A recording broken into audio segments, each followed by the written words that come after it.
جو کچھ بھی شرین کے انگیجمنٹ میں ہوتا ہے، جب فہم کے لوگ بہت زیادہ ٹینشن میں اور ناراض ہو کے چلے جاتے ہیں، تب یہاں پر انسا اور انس کے سامنے شرین اپنے بھائی پہ بہت غصہ ہو جاتی ہے اور اس کو بہت زیادہ بے تکے باتیں کرتی ہے۔ وہیں پر مرسلین بھی شیان کو بہت کچھ سنا دیتا اور انہیں تھپڑ بھی مار دیتا، لیکن یہاں پہ بہت زیادہ نااتفاقی کے باوجود بھی شرین کو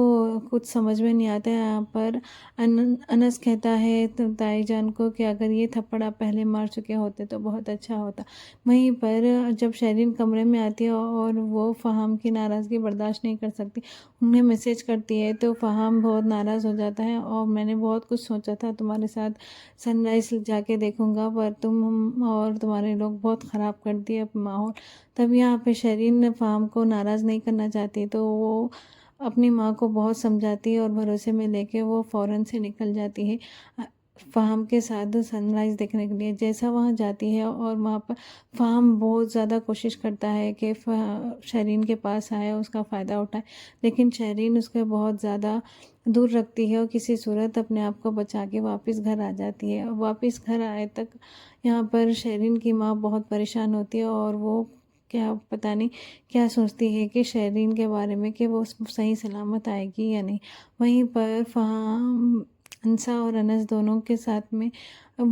شرین کی ماں بہت برا کرتی ہے اور تائی جان کہتی ہے کہ میں نے تم دونوں کو شادی تو کرتے ہوئے تو اس لڑکی کو لے کر آئے ہو، مگر میں نے نکاح نامے میں تو میں شامل نہیں تھی اور نہ ہی مجھے کوئی گواہ بنایا۔ تب یہاں پہ انس جواب دیتا ہے کہ میں ایسے ہی چپ نہیں لے کر آیا اس کو گھر کو، میں 4 لوگوں کے سامنے اللہ کے گھر میں گواہ بنا کر لے کر آیا ہوں۔ لیکن یہاں پہ انس کی تائی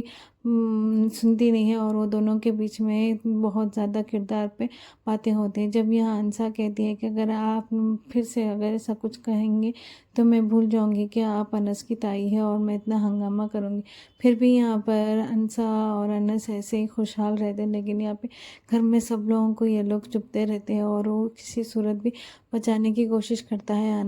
انسا کو ان لوگوں سے، لیکن ایسا ہوتا ہی نہیں۔ بارد اور بارش جیسے نہ شرمندہ کرتے ہی رہتے ہیں انس اور انسا کو یہ لوگ۔ اب یہاں پر بہت زیادہ چیزیں بگڑنے رہتی ہے اور لیکن یہاں انسا اور انس کچھ نہیں بولتے کیونکہ وہ لوگ کو معلوم ہے کہ وہ لوگ صحیح ہیں اور یہ لوگ ہمیشہ یہ لوگ کو پریشان کرتے ہیں، تو اس طرح سے ہی رہے گی ہماری زندگی، یہ ان کا خیال رہتا ہے وہ۔ اور یہاں پر انس سوچتا ہے کہ تائی جان ایسا کیسا کہہ سکتی ہے اور اتنا ذلیل کیسا کر سکتی ہے انسا کو، اور انسا اس ذرا بے عزتی کی حقدار نہیں ہے، مجھے اس کا جواب دینا ہوگا۔ اور یہاں پہ انس کچھ نہیں کہتا ہے اور وہیں پر دادا جان بہت پریشان ہو جاتے ہیں صحت کو لے کے۔ اچانک سے ان کا BP شوٹ اپ ہو جاتا ہے اور وہ گر جاتے ہیں فلور پہ۔ وہیں پر انسا دیکھتی ہے کہ تائی جان اور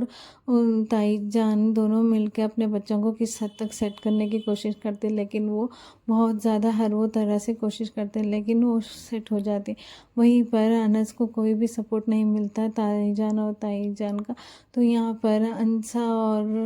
انس دیکھتے رہتے ہیں کہ ان دونوں کے بیچ میں کتنا فرق ہے، کتنا